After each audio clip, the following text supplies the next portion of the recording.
Hey everyone, it's Dany. Just gonna pop in here real quick to let you know that this illustration was drawn using the GAOMON PD1560 display tablet. So at $374 give or take, the GAOMON PD1560 is right off the bat the more affordable of display tablets. My only experience using a display tablet prior, aside from an iPad, if you can count that, was the Wacom Cintiq at school. And while it has been some time since I've used a Cintiq, I can say that the PD1560 works just as well. So the PD1560 comes with an adjustable stand, one protect bag, one 2-finger glove, one pen holder, one USA STD adapter, one rechargeable pen, and one charging cable for the pen. Inside the pen holder are 8 replacement nibs and one tip clip. And of course, the package comes with a start guide. A neat thing about this tablet is that it comes with a matte screen protector pre-applied. As for the specs, the PD1560 has 10 customizable express keys, 5 menu buttons that can be found on the left side of the display, has left-hand support. It also is supported in both Windows and Mac.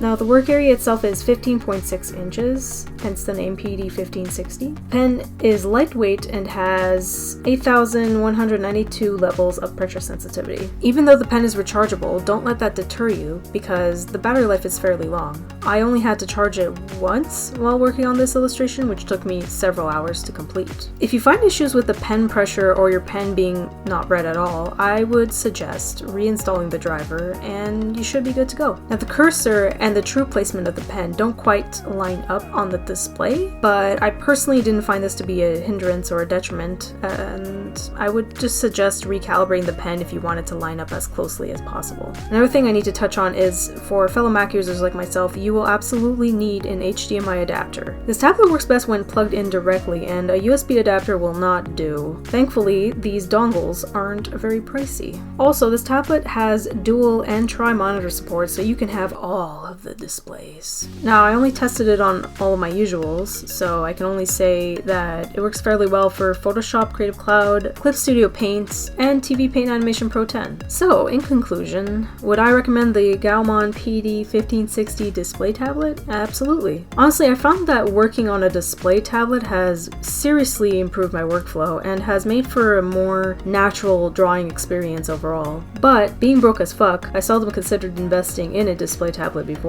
Knowing what I know now, if I were to consider saving for a display tablet that is on the more affordable side, I would consider the PD1560 as a viable option. Especially if you're trying one out for the first time maybe and want one that doesn't take up too much desk space. So if you're thinking of getting yourself a PD1560, the links to GAOMON's Amazon store can be found in the description below. Anyway, if you made it all the way to the end, thank you. I really do appreciate it. And don't worry, my channel isn't slowly becoming a tablet review channel. I guess I got lucky with these things, I don't know.